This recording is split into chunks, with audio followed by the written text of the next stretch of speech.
Hello বন্ধুরা, আজকে আবার একটা নতুন রেসিপি নিয়ে চলে এসেছি। আজকের রেসিপি লাচ্ছা পরাঠা। খুব সহজে এই লাচ্ছা পরাঠাটা বানানো যায়। লাচ্ছা পরাঠা বানানোর জন্য প্রথমে 2 কাপ ময়দা নিয়ে নিব।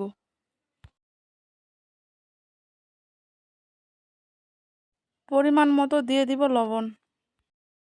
এখানে আমি 2-3 চামচের মতো তেল নিয়েছি, দিয়ে দিব। এখন ভালো করে সবগুলো উপকরণ মিশিয়ে নিব।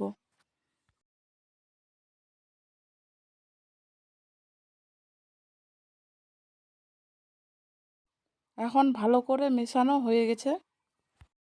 এখন অল্প অল্প করে জল দিয়ে ডোটা বানিয়ে নেব। এখানে আমি উষ্ণ গরম জল নিয়েছি।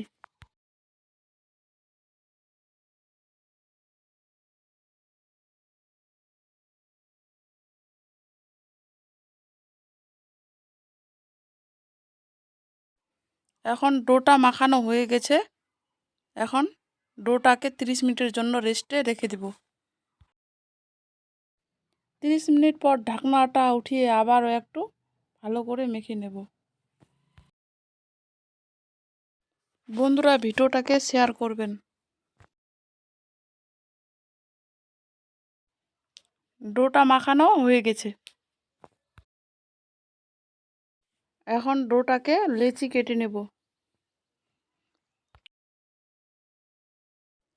এখানে আমি ডোটাতে 4টা লেচি কেটে নিয়েছি। এখন একটা লেচিকে অল্প ময়দা ছিটিয়ে রুটি বানিয়ে নেব।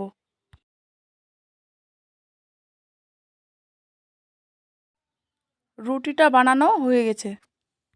এখানে আমি সাদা তেল নিয়েছি, ভালো করে রুটিটার উপর লাগিয়ে নেব। রুটিটার উপর ভালো করে তেল লাগানো হয়ে গেছে। এখন রুটিটার উপরে অল্প ময়দা ছিটিয়ে ভালো করে লাগিয়ে নেব।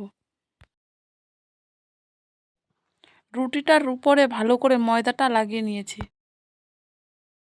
রুটিটাকে এখন একটা ছুরি দিয়ে ভালো করে কেটে নেব। রুটিটাকে কেমন করে কাটছি দেখিয়ে দিচ্ছি।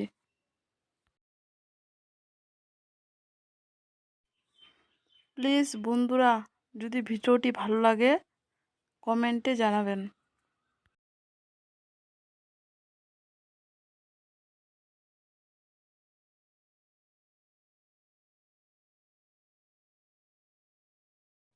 এখন আমার রুটিটা কাটানো হয়ে গেছে।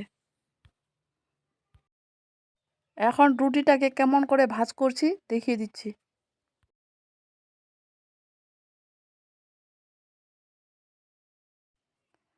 রুটিটাকে 2 হাত দিয়ে ভালো করে ভাঁজ করে নেব।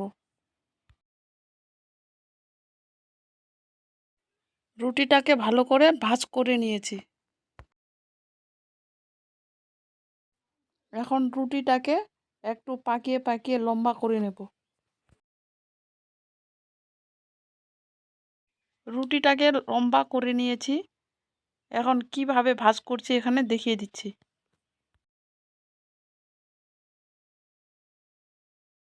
রুটিটাকে পাকানো হয়ে গেছে।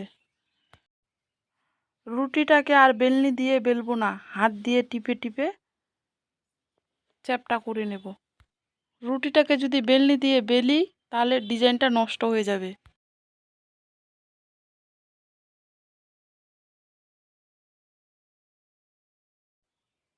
রুটিটা বানানো হয়ে গেছে।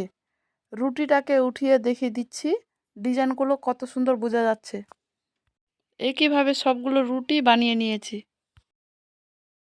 রুটিটাকে ভাজার জন্য কড়াই বসিয়ে কড়াইটা গরম করে নিয়েছি। এখন লাচ্ছা পরাঠাটা দিয়ে দিব। এখন পরাঠাটাকে উল্টে দিব। এখন পরাঠাটার উপর তেল দিয়ে দিব। এখন পরাঠাটাকে হালকা আঁচে এপাশ ওপাশ করে ভেজে নেব। লাচ্ছা পরাঠাটাকে এপাশ ওপাশ করে ভালো করে ভেজে নিয়েছি। এখন নামিয়ে নেব। একইভাবে সবগুলো পরাঠা ভেজে নিয়েছি। বন্ধুরা, লাচ্ছা পরাঠার এই নতুন রেসিপিটি যদি ভালো লাগে লাইক, কমেন্ট, শেয়ার, সাবস্ক্রাইব করে দিবেন। ধন্যবাদ।